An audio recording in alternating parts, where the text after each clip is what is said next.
Hey guys, welcome back to the channel. This is the story about Naruto. What if Naruto was trained by Hashirama Senju Part 2? Hope you'll enjoy this video. So before we start, please do support for more awesome content and also hit the subscribe button and share this video with your friends. And also support the creator of this fanfic. I have created many playlists, check it out in the channel. So let's start the video. Naruto awoke today feeling amazing. Today, it'd all be official. Naruto would register, then head to the academy to meet his Jonin sensei. After getting ready, Naruto trekked off to get his registration taken care of. After the short walk and getting his ninja face on for his photograph, Naruto headed in to give his papers to the Hokage. "Hey Gigi," said a happy Naruto after spotting Hiruzen decked out in his Hokage attire, as usual. Hiruzen smiled upon Naruto's arrival. Naruto seemed to always brighten people's days, or at least his. "Hello Naruto-kun, I see you have your ninja registration," he said as he held out his hand to grab Naruto's papers. "Well Konoha Genin, Naruto Senju, ninja registration number 012607, you are official and looking good there my boy," said Hiruzen with a warm smile. Before Naruto could reply, he sensed someone coming toward the door. After a few seconds, that person came flying through the door wielding a paper shuriken. The assailant had short, spiky brown hair. He wore a yellow shirt with Konoha's symbol on it in red, gray shorts, and a long blue scarf. He was a kid who couldn't be older than 8. "Today's the day old man," shouted the kid as he charged at Hiruzen. However, 2 steps in, he tripped on his oversized scarf and fell flat on his face. Sandame sighed as he stated, "Naruto, this is Konohamaru. He wants to defeat me in a battle to earn the Hokage title." "That was the most pathetic attempt at beating someone I have ever seen," said Kurama watching the scene in amusement. Naruto mentally nodded at Kurama's claim. And eventually, after that moment of shame, Konohamaru had gotten up and pointed an accusing finger at Naruto. "You tripped me. I was this close to beating the old man, but you had to ruin it," said Konohamaru in a murderous tone. "You tripped on your scarf. I had nothing to do with your failure just now," said Naruto, confused about how he got into this predicament. Another person entered the room, cutting Naruto from his musings. "Honorable grandson," came the voice from a man named Abisu. Abisu is a Takebetsu Jonin, special Jonin, of the leaf who wears the standard outfit of Konoha Shinobi without the flak jacket. He also dons a pair of black sunglasses and wears his forehead protector bandana style. He is also known throughout the Konoha Shinobi populace as a suck-up and, as such, brown noses those above him or those with enough significance. Since he only heard Konohamaru yelling and didn't realize he was talking to the Senju boy, he said, "You scoundrel, what did you do to Sandame's grandson?" Upon hearing that declaration, Naruto's eyebrows raised slightly as he looked back at Konohamaru. Konohamaru smirked when he saw Naruto's face and expected he'd kiss his feet like everybody else upon realizing who he was and how Sandame was his grandfather. "I did nothing to Konohamaru here. He tripped on his scarf. And I could care less if he's Sandame's grandson. That means nothing to me whatsoever. Titles like that are pointless, and, even if we were going by that, he'd lose, as I outrank him being related to 2 Hokages," said Naruto, who waved goodbye to the Hokage and disappeared via Shunshin. This got varied reactions around the room. Hiruzen watched the scene pleased, as he knew Konohamaru liked being called Konohamaru and not honorable grandson. He had a name.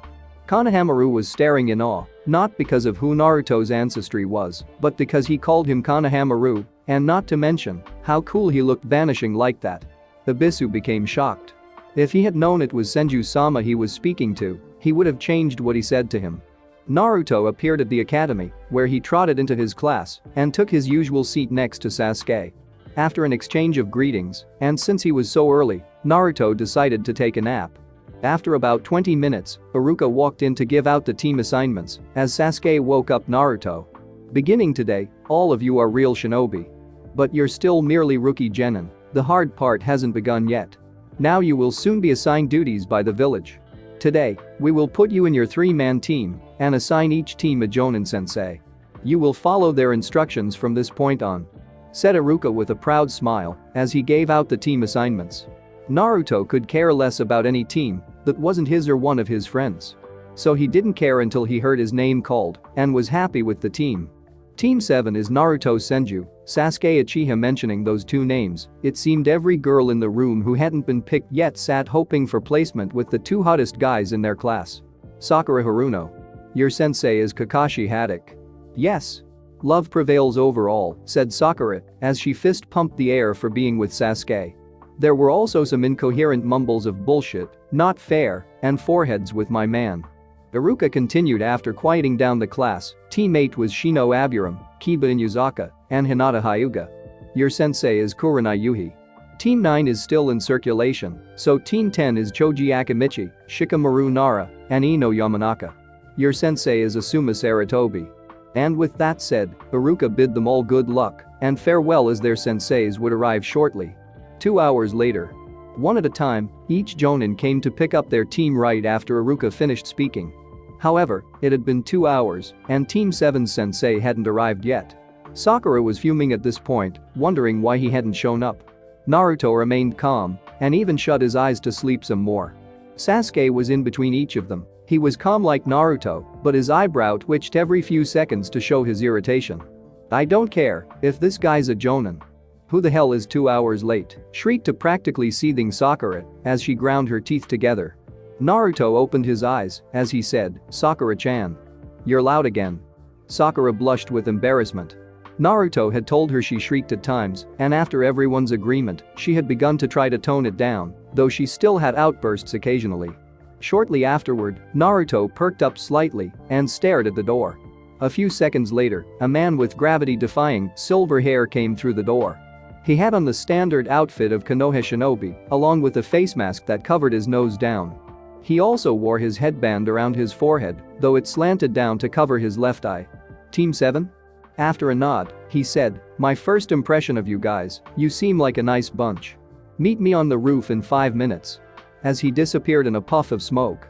Naruto, Sasuke, and Sakura made their way to the roof to meet up with Kakashi. Once they arrived, they noticed their sensei was reading an orange book. He looked as if he was oblivious to his surroundings, but Naruto could see the critical eye he had on them. After Kakashi noticed everyone was ready, he began. Glad you all made it. Now, how about we start by having you all introduce yourselves, said Kakashi as he put his book away. What should we say? Asked Sakura.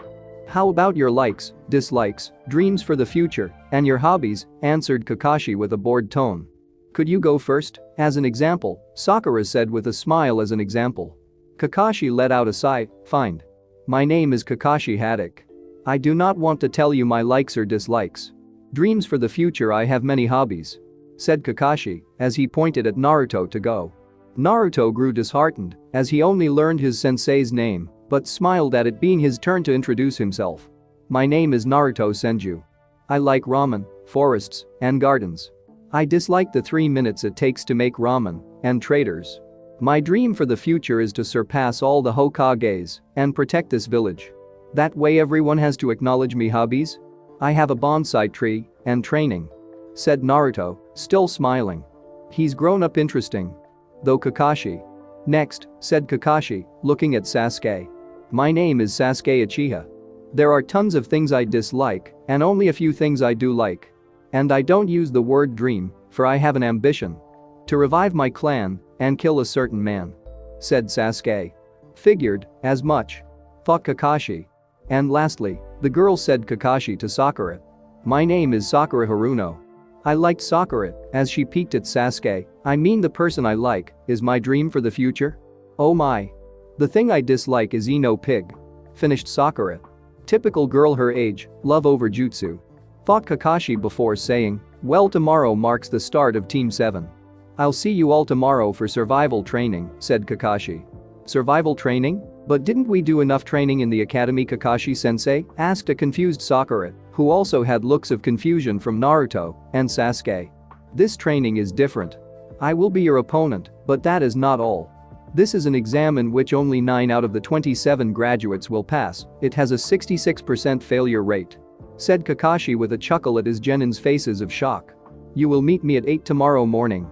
Bring your shinobi gear, and I suggest not eating breakfast, said Kakashi, and before anyone could ask him any more questions, he vanished in a poof. Naruto pondered those words before he too told his teammates goodbye and left via Shunshin. Sasuke decided to do some more training for tomorrow, and Sakura just headed home to also prepare for tomorrow as well. It will be a big day. The next day, 11 a.m. The next morning, it had been a long 3-hour wait as Naruto, Sasuke, and Sakura arrived at 8 awaiting their sensei's arrival. Sasuke stood leaning on a tree scowling slightly as he waited. Sakura was inwardly fuming again. Naruto meditated as he waited, still racking his brain over what Kakashi said yesterday. Naruto then opened his eyes as his sensei appeared several seconds later. "You're late," came the yell from Sakura as Sasuke and Naruto agreed, although less vocal than their pink-haired teammate.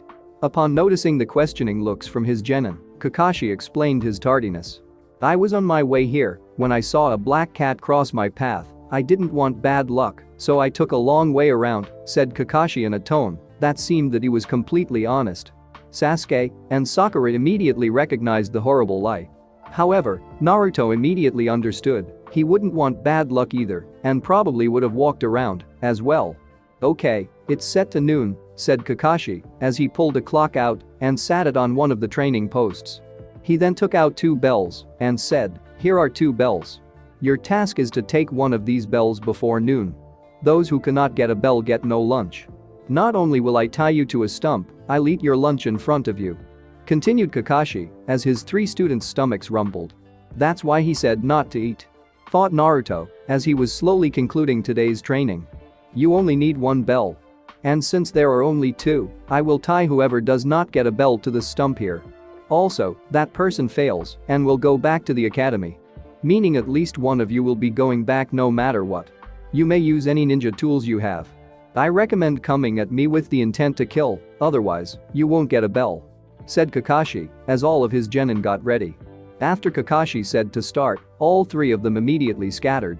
After a few moments of nothing, he pulled out his book and proceeded to read. Several minutes passed by and Kakashi just shrugged as he continued to read his book. They'd have to come for him anyway. Sasuke was hiding in some trees watching Kakashi with a scrutinizing eye, trying to find the best time to strike Kakashi. He then felt a presence behind him. "Naruto, what are you doing here?" whispered Sasuke. "We need to find Sakura, I have something I need to tell you both," said a completely serious Naruto as he took off to find Sakura. Sasuke would have argued had he not seen the seriousness from Naruto and promptly followed him. After a few minutes, Naruto and Sasuke landed near the underbrush where Sakura was hiding. After making her come over to them, Naruto started. "This test is bullshit," said Naruto, completely confusing Sakura and Sasuke. "What do you mean, Naruto? And hurry up. You're wasting my time. I need to get one of those bells," said Sasuke, irritated that Naruto still hadn't got to the point yet. Sakura-chan, who is the standard genin team in Konoha, asked Naruto. After a prompt 3 genin, 1 jonin answer from Sakura, Naruto continued, "Thank you, with that in mind. That makes this test even more bull. We are never going to take on a jonin in a battle coming freshly out of the academy. Jiji wouldn't allow it in the real world. It just doesn't happen, so why now? The only way our chances would rise is if we work together, and even then the chances are still near 0. Said Naruto as Sasuke and Sakura listened intently to their friend speak. As it was rare when he did speak like this, but usually his analyses were pinpoint. Kakashi said this test had a 66% failure rate. Meaning only 9 of us will pass. From what Sakura says, you can only have 3 genin teams, full genin teams. That means this test is about teamwork, not getting the bells. Said Naruto, completely confident in his deduction of this test. So we need to work together. And in the case that I am wrong, you can both have the bells. I don't mind doing another year. Sasuke and Sakura merely nodded their heads. They weren't completely convinced, but figured that, working together with Naruto, they had a better chance of getting the bells than working alone, especially since Naruto would willingly fail for them. So after a quick plan from Naruto, they set off to face Kakashi. Several minutes later, Kakashi still stood in the same spot since the beginning of the test. He lowered his book slightly to see Naruto standing in front of him. You know it's basic shinobi knowledge to hide one's presence and strike from blind spots, right? Said Kakashi as he put his book away. He knew how good Naruto was. Naruto replied, it wouldn't have made any difference. 1. You already knew where I was. 2. You have one of your eyes covered, so you likely have found a way To cover your blind spots, as you create a huge one with only one eye. And 3. I figured out your test, it's teamwork, but there is a major flaw in it," said Naruto. Kakashi grew impressed with Naruto's analysis. He was right on each point, though he did wonder what the flaw in the test was, and what would the flaw be, asked Kakashi, as he readied for Naruto's assault. You can't expect 3 fresh genin to come in and show teamwork to that level. Teamwork happens over bonding with each other through missions, team meetings, and being with one another. Though it is a great test to find out if a team holds the will of fire, it's still difficult to do all of that in just 1 hour," said Naruto as he placed a hand in the half-ram seal. Naruto performed a shunshin to begin his assault on Kakashi. Kakashi nodded at Naruto's explanation. He then turned around and blocked the kick to his head from Naruto. The speed behind his kick is immense, that's why it hits so hard due to the momentum built up, thought Kakashi as he continued to block each of Naruto's strikes. He then saw Naruto do a low sweep kick and jumped over it. He grew surprised when Naruto immediately stood up faster than before with a kunai in hand and went to cut the strings holding the bells to his waist. He cut the string slightly before Kakashi batted the kunai out of his hands and they jumped back from one another. To think he'd be able to get that close to the bells. Impressive, thought Kakashi before he saw Naruto hold the tiger hand seal. Nihan Shoha no Jutsu, Temple of Nirvana technique, thought of Naruto as white feathers appeared around Kakashi. Kakashi immediately recognized the genjutsu and dispelled it with ease. However, as soon as he dispelled it, several kunai struck him squarely in the back. Sasuke had been mildly surprised when his kunai hit Kakashi. He did according to the plan once Naruto activated his genjutsu and launched the kunai at Kakashi to catch him off guard. Though he wasn't disappointed as he saw the customary log take Kakashi's place signaling a replacement. Shortly after that, Sasuke heard a scream. It seemed Kakashi had taken out Sakura. Damn, guess we go to plan B, thought Sasuke as he activated his Sharingan when he noticed Kakashi behind him and engaged Jonin into jutsu. Kakashi wasn't surprised to see Sasuke's Sharingan, he had read about it in Sasuke's file. However, he was in for another shock as after a few blocked hits and Sasuke's impressive agility, Sasuke managed to touch one of the bells. Upon noticing it, Kakashi immediately disengaged and slid a few feet away from Sasuke. However, he didn't notice the 3 lines of mud on the ground around him. The lines were in a perfect square surrounding Kakashi with the only uncovered side being the one facing Sasuke, who was going through several hand seals as Naruto landed beside him with his palms placed on the ground. Doten. Doryuheki, Earth style. Mud wall, thought of Naruto as the mud around Kakashi rose on all 3 sides, creating a sort of tunnel facing his 2 students. At roughly the same time, Sasuke finished his hand seals and placed a hand near his mouth. Kaiten, Gakakyu no Jutsu, Fire Style, Grand Fireball Technique, said Sasuke as he unleashed a huge fireball from his mouth that flew toward Kakashi. Kakashi was about to jump up to avoid the jutsu when he noticed an equally big water ball flying down towards him.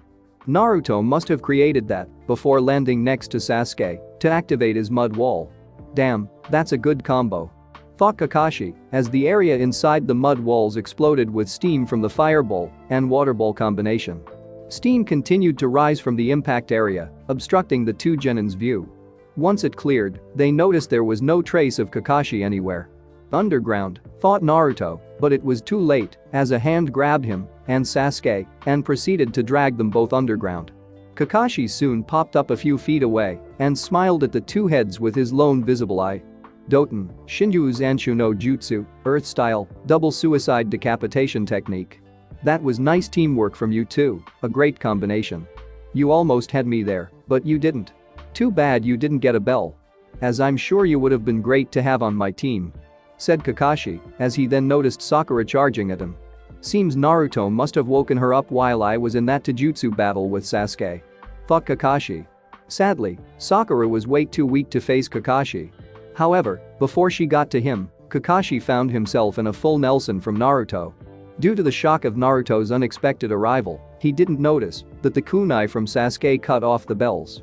Sakura made a dive for the bells since Kakashi was still stuck in Naruto's grip.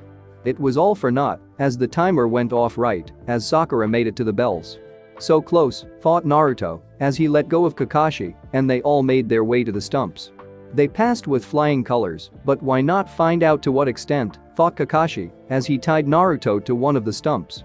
Kakashi asked how Naruto got out of the ground so fast, and with the answer of Doton. Kurigakur no Jutsu, Earth style. Hiding like a mole technique, he nodded at the statement. At which point, Kakashi told them that they failed the test since none of them could get a bell, but since they used teamwork, he'd give them another chance. Since Naruto attacked him first, then he wouldn't be allowed lunch. So after handing Sasuke and Sakura a bento and leaving instructions to not feed Naruto, he vanished in a puff of smoke. "We were so close," said Sakura as she opened her bento and began eating. Said Sasuke as he agreed and couldn't wait for another shot at Jonin. "We'll get him next time," said Naruto as he was wondering if he was wrong in his judgment of the true meaning of the test. They should have passed, right? Yet they didn't, was he wrong? Eventually, his thoughts were cut short as his stomach quaked upon seeing Sasuke and Sakura eating their food. When that happened, he was in for a shock as Sasuke offered him his bento. "We need you," said Sasuke begrudgingly. "Had it not been for you, we would have not been so close in the first place. So here, eat up. You will not be at full strength if you are handicapped by hunger." Naruto was even more surprised when Sakura also offered her bento. "Sasuke-kun is right. You need to eat something, and you can eat from mine, since I don't eat as much as Sasuke-kun," said Sakura as she placed a bit of food on her chopsticks and was inches away from feeding Naruto when boom!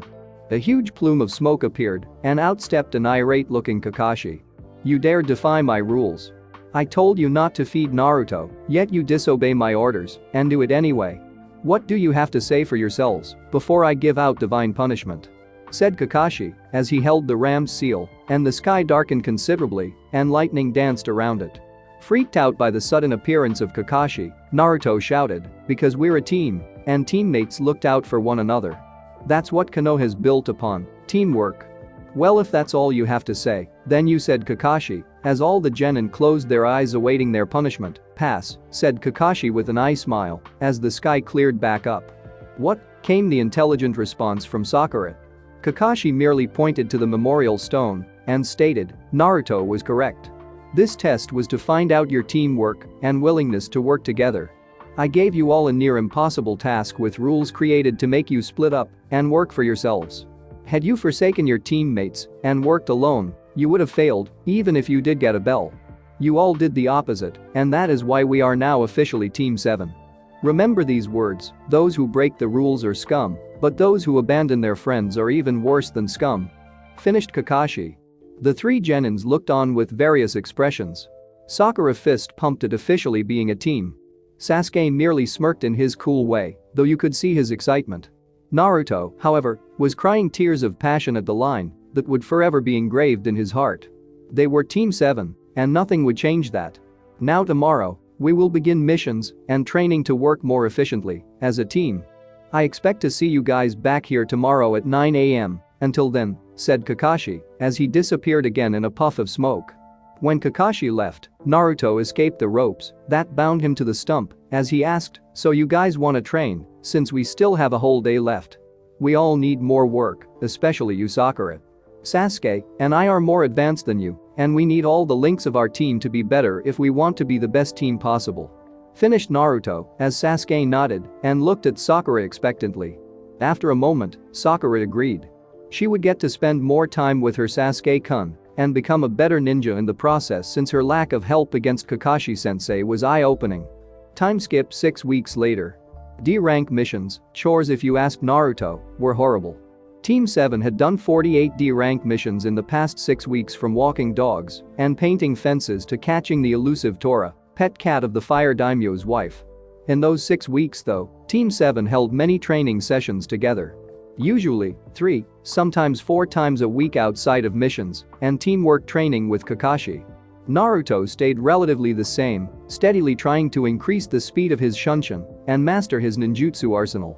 Kakashi even showed Naruto another clone technique, as he knew about Naruto's Mokuton and Moku Bunshin's wood clones, and that he still didn't want to show it. It was the simple Iwa Bunshin no Jutsu, rock clone technique. Naruto also moved to level 3 of Fuinjutsu, sealing techniques, involving exploding seals. He began to attach them to his earth clones to add a deadly surprise to the simple clone technique.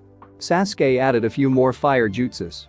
One of them being Kaiten, Hasenka no Jutsu, Fire Style, Phoenix Sage Flower Technique, which emitted a volley of fist-sized fireballs from the user's mouth in an unpredictable way.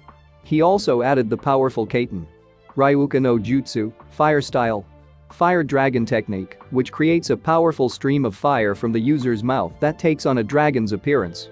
Also during that time, he managed to learn several Sharingan Genjutsu from his clan's library. For some reason, Kakashi even gave him tips. How Kakashi knew so much about the Sharingan was above him, but he accepted it with no questions asked. The person who progressed the most was Sakura. She began with physical exercises that at first were brutal on her due to her not getting the correct nutrition into her body. However, after hearing Naruto and Sasuke tell her to quit her diet since it'd make her body more capable of handling this type of training, it began to bear results. Her stamina, speed, and strength had improved greatly over the past 6 weeks. Naruto and Sasuke had also found out that Sakura had amazing chakra control since she was able to get tree walking and water walking relatively quickly. Since her chakra control was so good, Naruto suggested she become a medic nin. Sakura was happy with the suggestion since she knew she wouldn't be able to catch Sasuke and Naruto in the other shinobi arts, but being a medic nin added value to her place on the team. Sakura had learned the beginning medical ninjutsu, the Shosen no Jutsu, mystical palm technique. Though she could only heal small bruises and cuts, it was still better than nothing, and she was proud of herself. She felt more important on the team nowadays, and her confidence skyrocketed as a result. Kakashi, noticing the progress his team had made individually, smiled because they took it upon themselves to get better.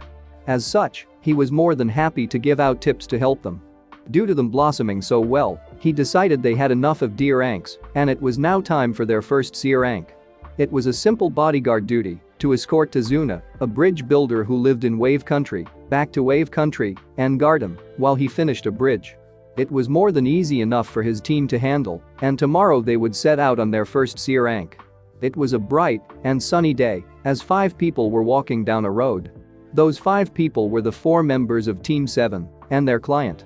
They were walking in a diamond formation with Naruto in front, Sasuke on the left, Sakura on the right, Kakashi trailing behind, and Tazuna, the client, in the middle of the formation. It had been a day since leaving the village to begin their first C rank.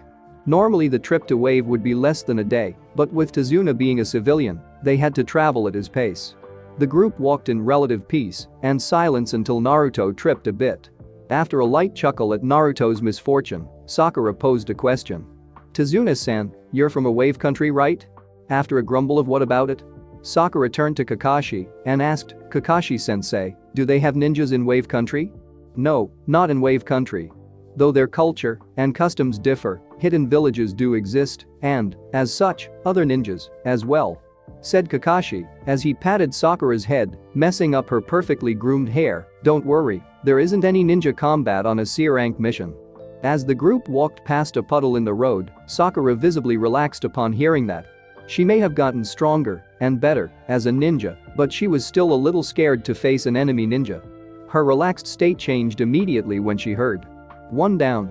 Upon hearing those words, everyone, except the captured Kakashi, turned around to watch Kakashi be torn to shreds by 2 other ninjas. Those 2 being the demon brothers, Gozu and Maizu. Both of them had shoulder-length brown hair and dark eyes. They both wore a rebreather and poisonous gauntlet on one arm. They looked the same except Gozu had a single horn on his forehead protector and a cape, while Maizu had 2 horns and shaggy hair. The demon brothers, upon seeing the shocked states of the genin, took that moment to charge for the closest one, who was the blonde kid. However, when tying him up like the first ninja, they didn't notice the smirk on his face. 2 down, said the brothers, who became shocked when the kid shifted into mud as they tore him apart. Kawarimi, replacement, thought of Gozu and Maizu as they suddenly started feeling hotter. They looked up to see the biggest fireball either brother had ever seen come falling from the sky. The heat from it was intense, and it almost seemed unreal. Genjutsu, thought Maizu, as he dispelled the illusion. Upon cancelling the illusion, they failed to notice that a kunai pinned their chain to a tree. Shortly after dispelling the genjutsu, Gozu received a harsh kick from the blonde, while Maizu received one from the dark-haired kid, sending them in opposite directions, snapping their chain.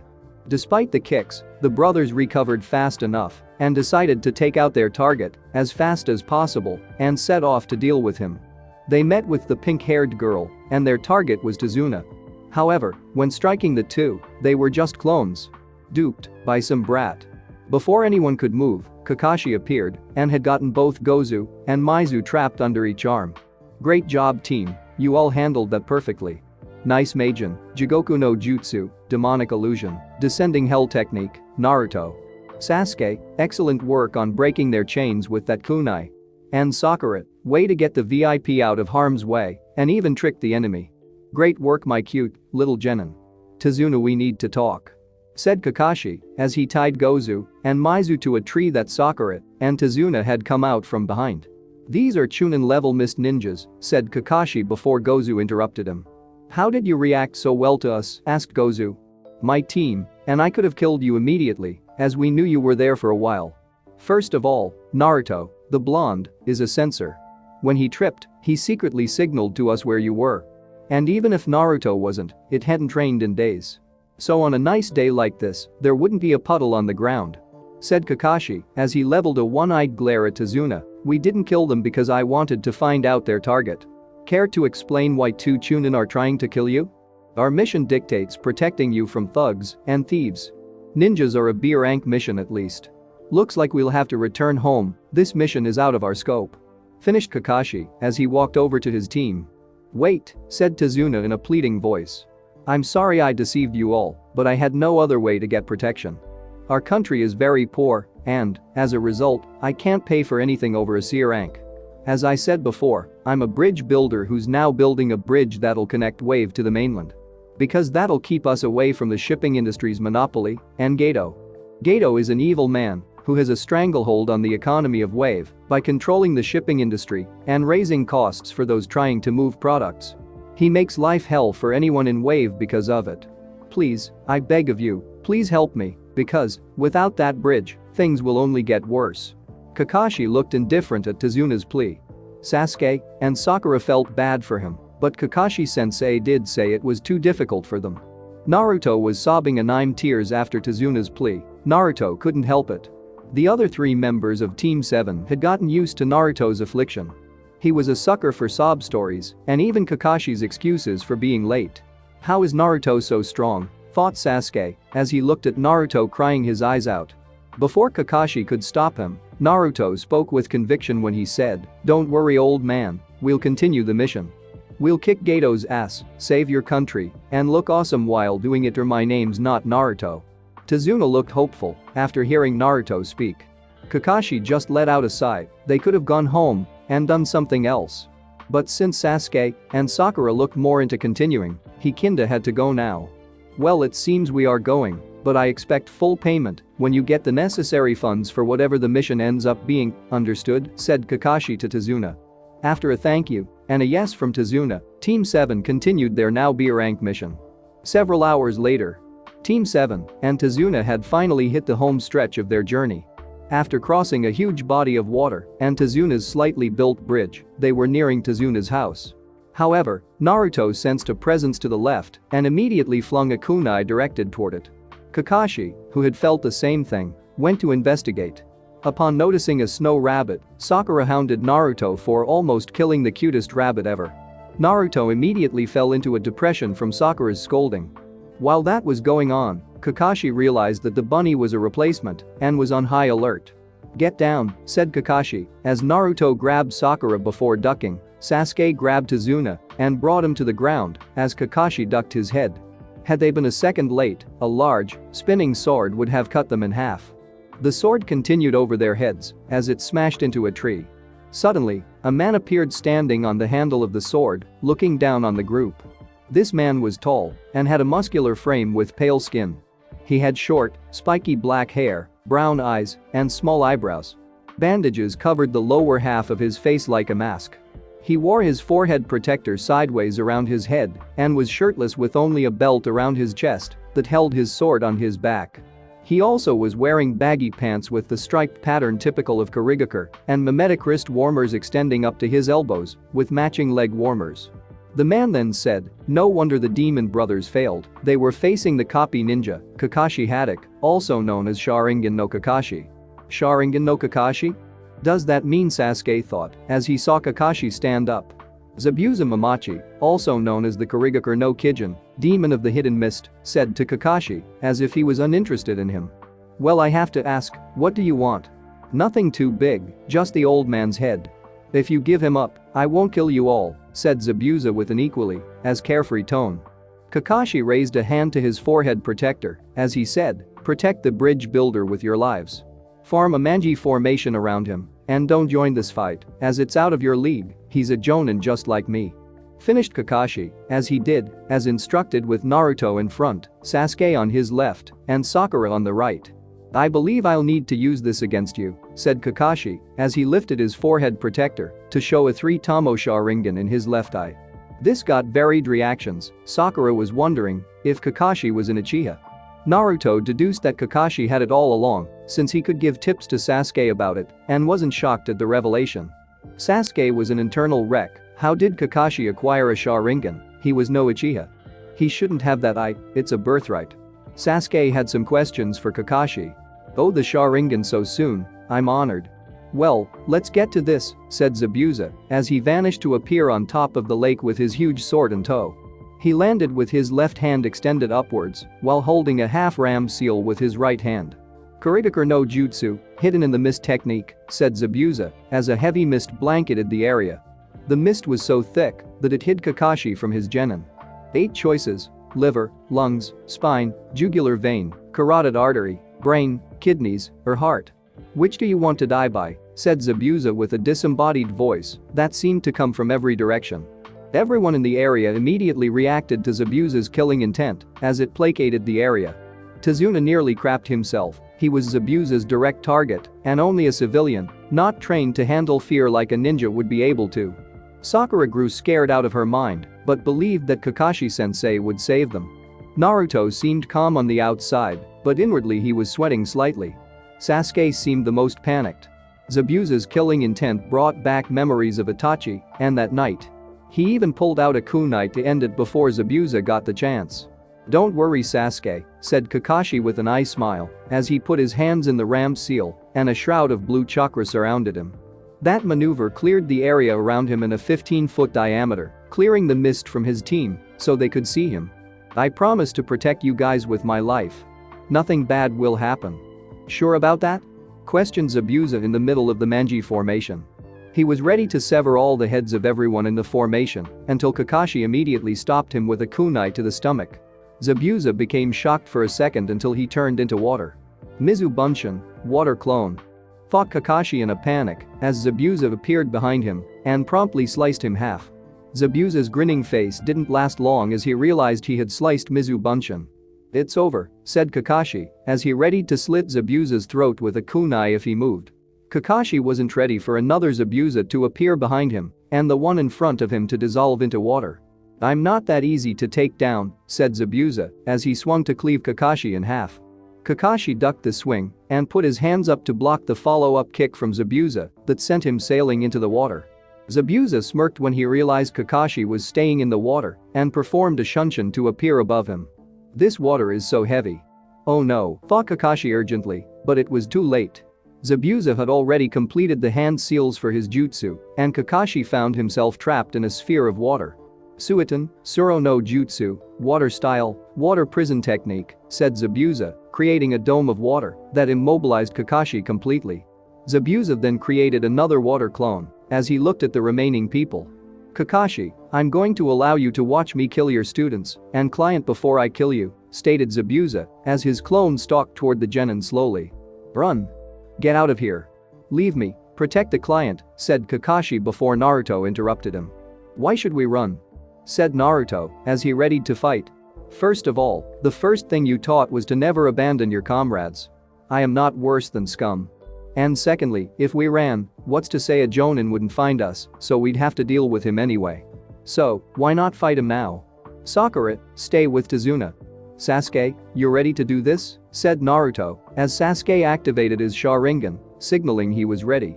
Naruto started by flinging several shurikens at the real Zabuza that his clone in front blocked. Any shuriken that passed the clone Zabuza blocked himself with his free hand. It seems that he can't remove his hand from his jutsu or move for that matter, as it would probably disrupt it and cause it to disperse. "We'll aim for that, we need Kakashi," thought Zabuza's clone began to chuckle as he was easily defending against the two brats. After a minute, he got bored with defending and violently kicked Sasuke away and readied to slice the other one, but saw him backpedaling rapidly. He noticed that he was going through a few hand seals. Doten. Doryoden, Earth style? Earth Dragon Bullet, thought of Naruto as he spat out some mud that quickly rose to form a huge dragon's head. The dragon proceeded to fire off several bullets of mud at the Zabuza clone, which he blocked with his huge sword. However, upon blocking the last bullet, he noticed that the blonde had disappeared and the Uchiha brat was standing in front of him wielding a Fuma shuriken. Sasuke held the shuriken in his hand and opened it up fully and readied to fling it. As Sasuke let it go, Zabuza's clone noticed that it wasn't headed for him, but rather Zabuza in the back. Zabuza chuckled as he easily caught the shuriken. His chuckle disappeared as he noticed another shuriken headed toward him that had been hidden in the shadow of the first. Zabuza jumped over the shuriken in an impressive display of agility. "Too easy," said Zabuza in a snobbish tone. He wasn't ready for the shuriken to poof and turn into the blonde-haired kid who flung a kunai at him. The kunai was perfectly aimed as it required him to move his arm out of the way unless he took a high-speed kunai to the arm. Despite moving, the kunai still nicked his cheek. Naruto got behind Zabuza as he had used a hinge transformation to change into that second shuriken that Sasuke tossed to outwit Zabuza. Naruto was standing on the water when he noticed Zabuza become enraged and look at him with a murderous glare. As he was ready to fire the still-held Fuma shuriken back at Naruto, an incredibly serious Kakashi blocked that attempt. "Great job, Naruto and Sasuke. That was an ingenious plan, and I couldn't be prouder," said Kakashi as he still held his glare towards Zabuza.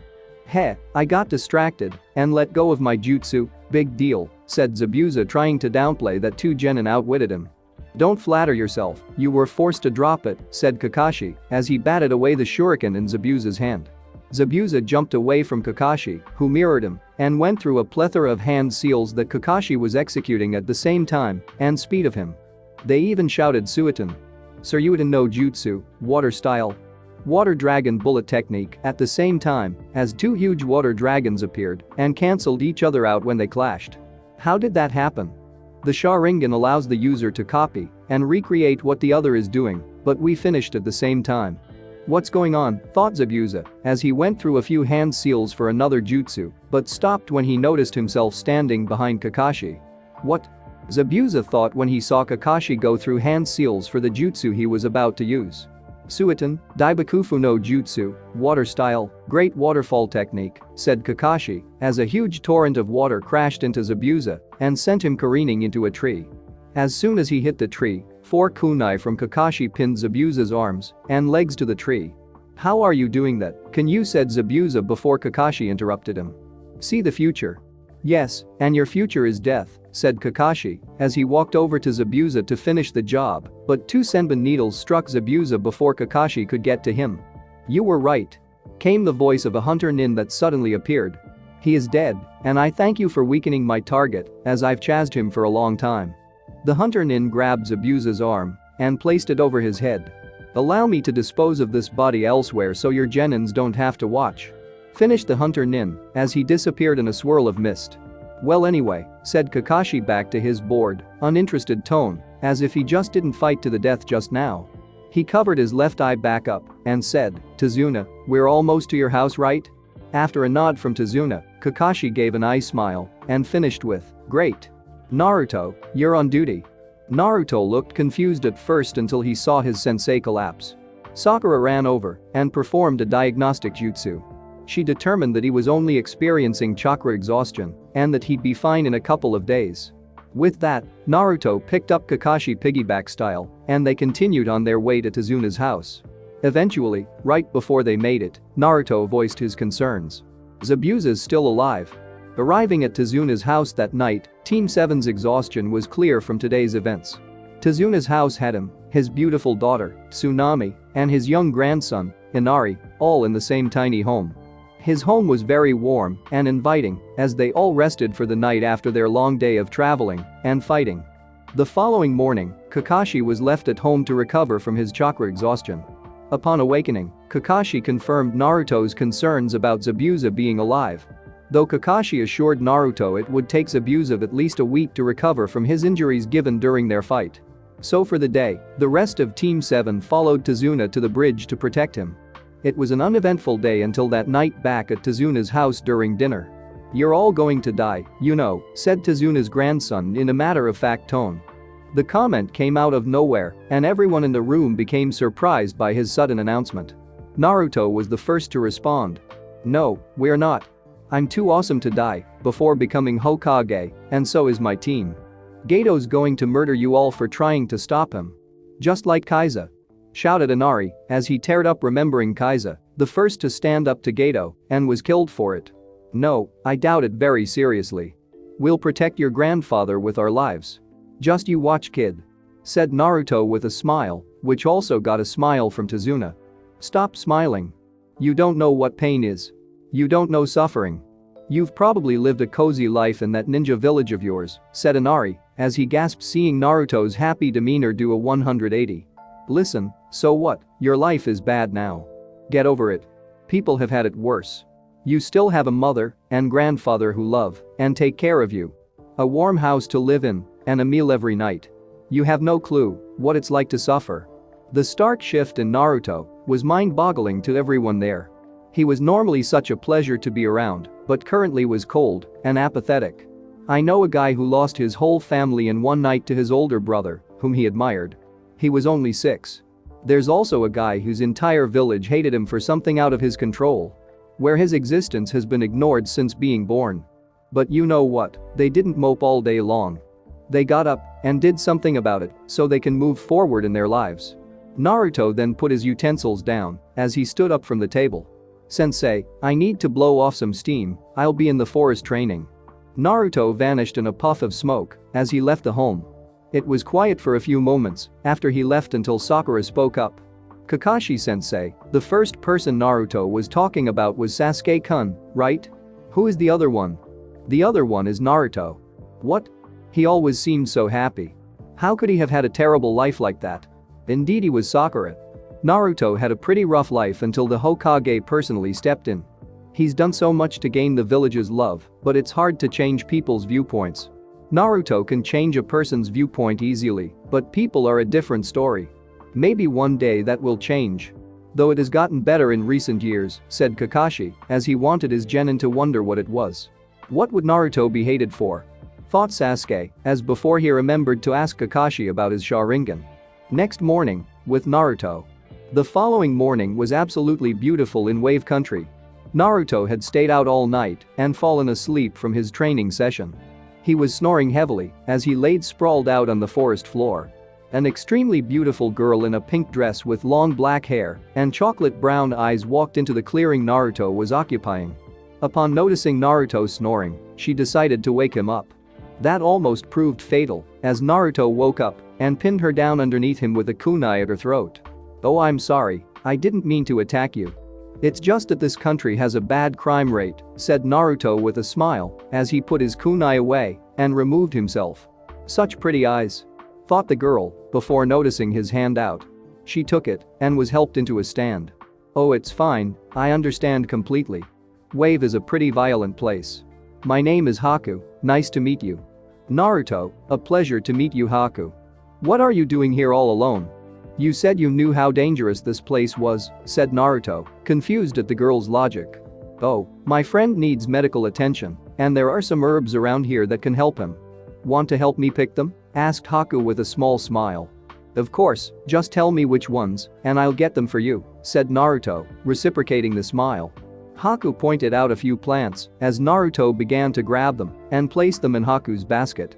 Eventually, Haku popped a question. "Are you a ninja?" "Why do you ask?" "Because I noticed your figure was suited for combat like a ninja's," said Haku. She tried to say forehead protector until she noticed I didn't have mine on. "I took it off last night so I wouldn't be recognized." thought Naruto, as he said, "There are plenty of people with bodies like mine who are just regular civilians, but yes, I am one." I thought, "Do you have something precious to protect?" "I believe true strength comes from wanting to protect those precious to you," said Haku, fondly thinking about her own precious person, the one in need of medical attention. "I do. My village and my friends are all precious to me, and I'll protect them with my life.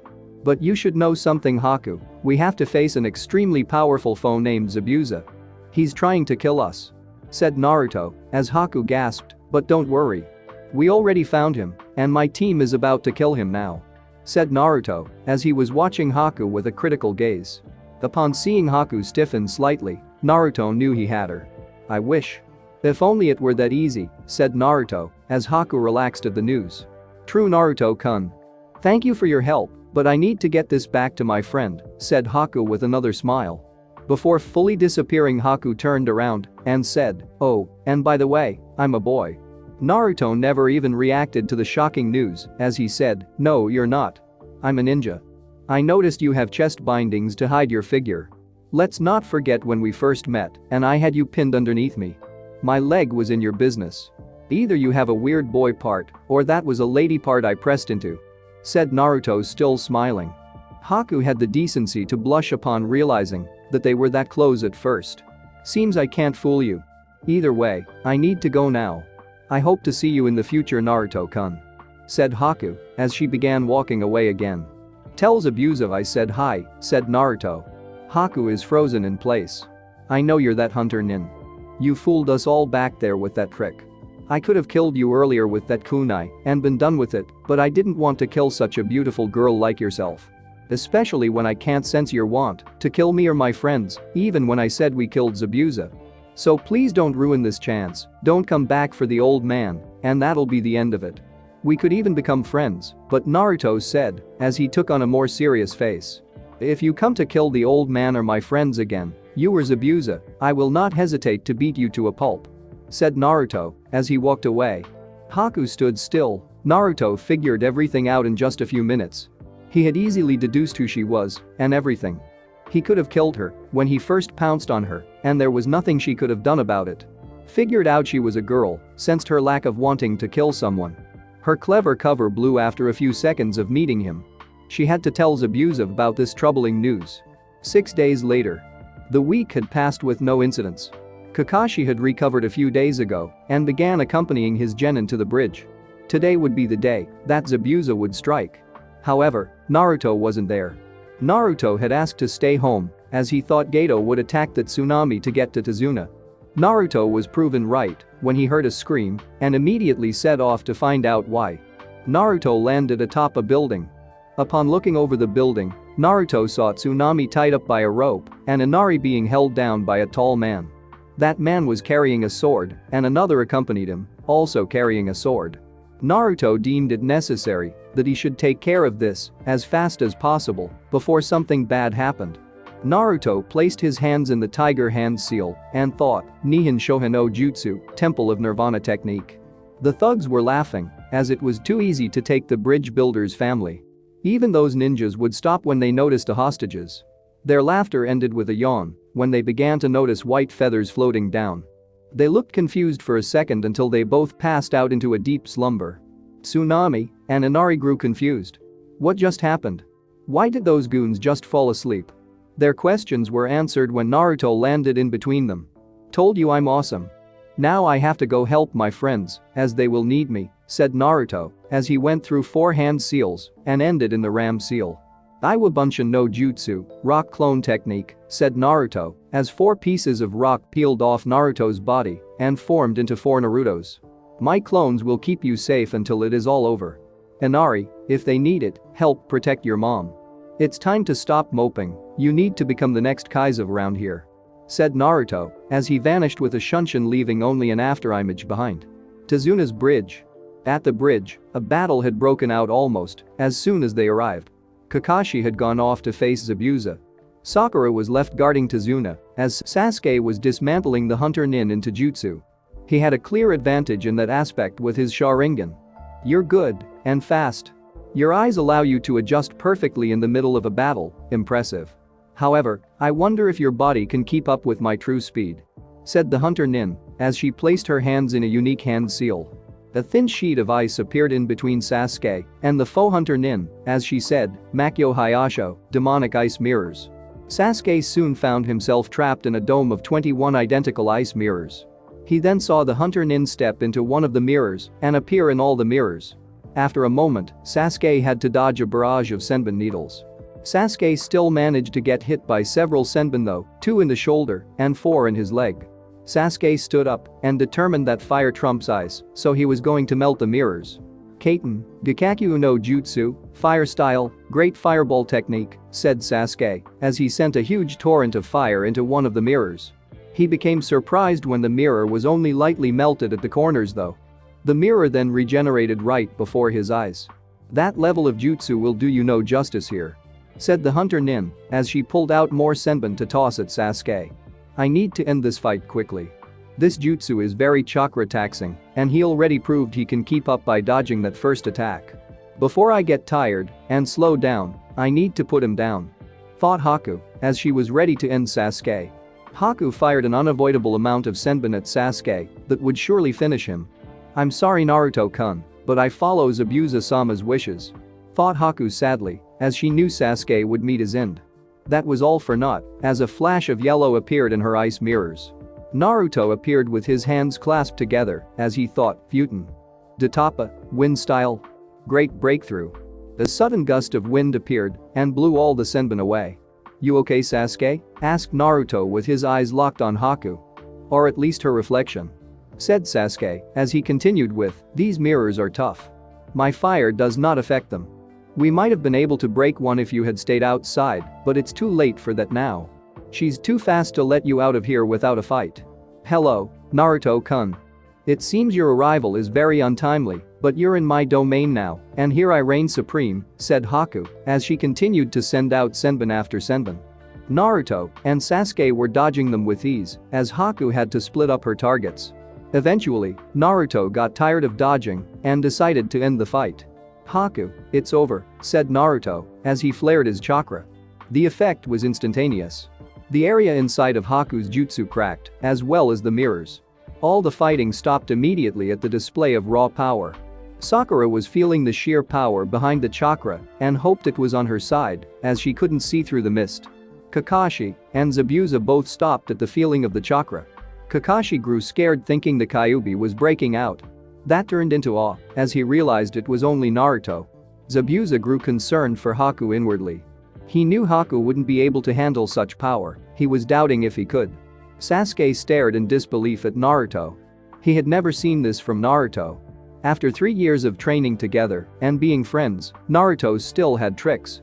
It was during that moment that Sasuke realized the gap between him and Naruto was still too big, if not bigger. Naruto was amazing. Haku was shocked when she saw Naruto flare his chakra. It had cracked all of her mirrors from just chakra presence alone. The kind, gentle look and the pretty violet eyes from yesterday were gone. The coldest violet eyes replaced them with an equally chilling glare. He just broke her jutsu in mere moments. It seemed he was serious about beating her to a pulp if she came.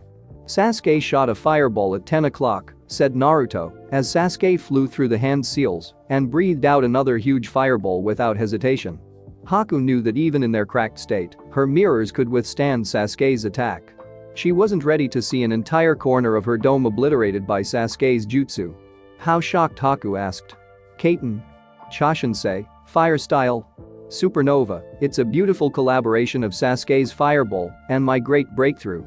It's pretty powerful, and now we know this fight is over, said Naruto as he channeled a bit of Kurama's chakra and vanished in front of the mirror Haku was in. Haku had no time to gasp as she attempted to speed to another mirror, but her leg got caught by Naruto. Naruto then proceeded to swing her round and smash her through the mirror she just came out of. She skidded across the ground a bit until she managed to backflip back up. Upon landing on her feet, a fist met her chin. A powerful fist from Naruto sending her even further back. Naruto had performed a shunshin and appeared in Haku's face, and upon her looking up, Naruto landed a debilitating blow on her. He knew he smashed her mask because he channeled chakra into that fist. A lot of it from him and Kurama. She wouldn't be getting up for a little while after that. He walked over to Haku and took a knee next to her prone form. Why Haku? Why would you work for Zabuza when he's trying to damn a whole country by killing a bridge builder for an evil man? You're not like this, so why go so far? Asked Naruto sadly. Zabuza gave me purpose. I was an orphan when he found me. He trained me to be his tool, and I have failed him. I am broken and no longer of use to my master.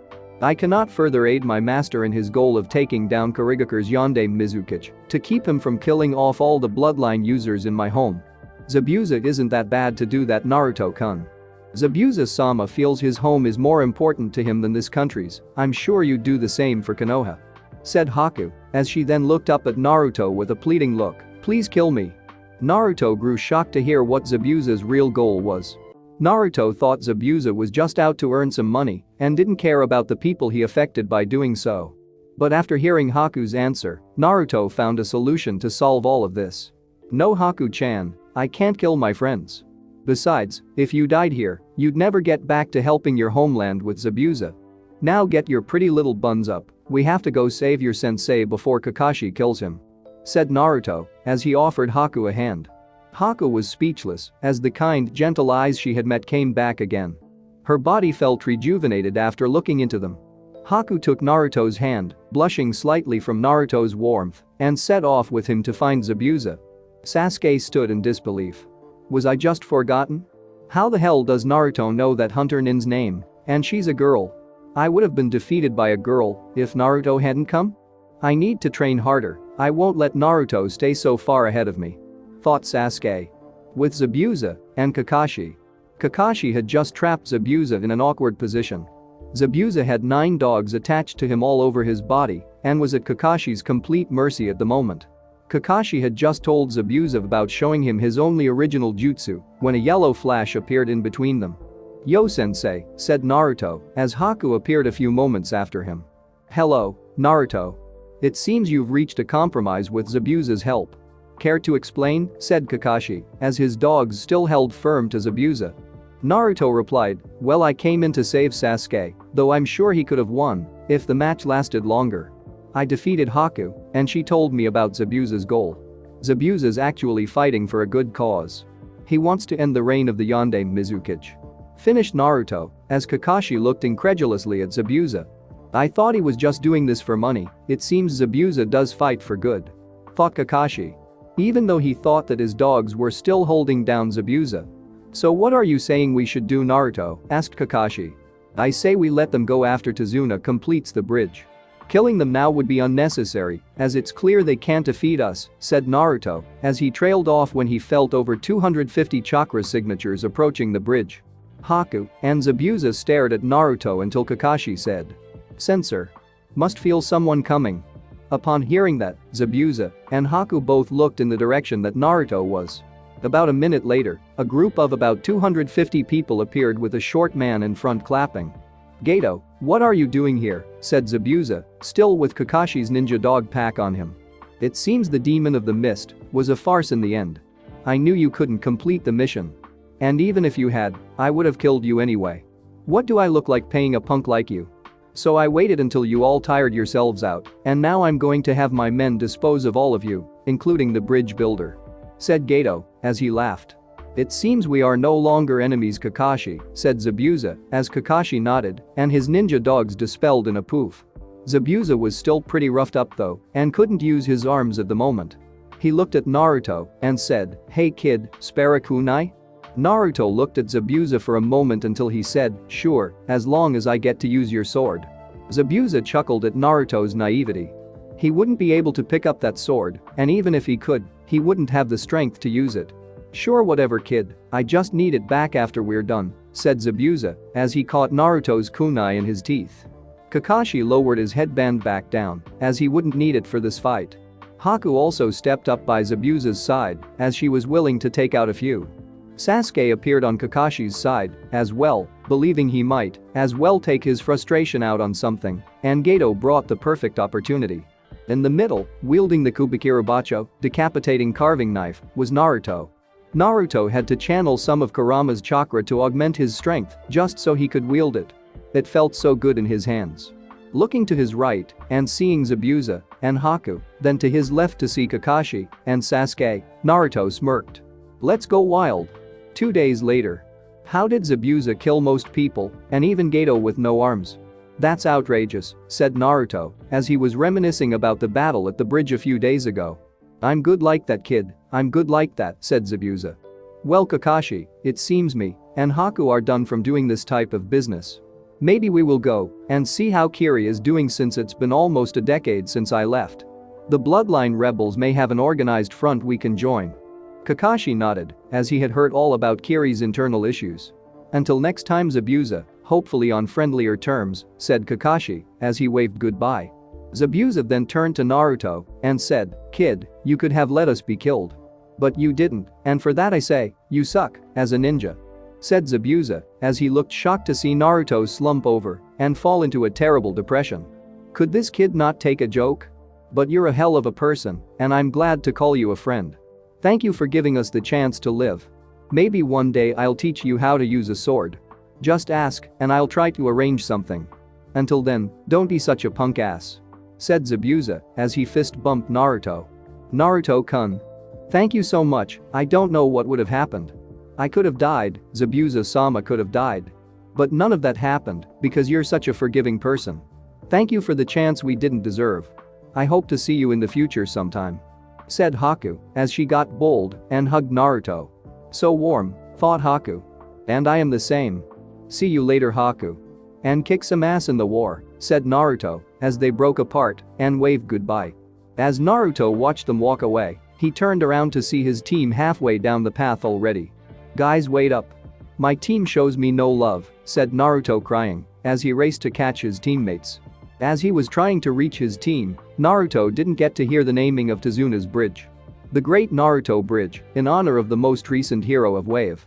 Thanks for watching my video, leave a like if you enjoyed my video, and also do consider subscribing to my channel for more awesome content. If you want the next part of this story, let me know in the comment box. See you next time, till then sayonara.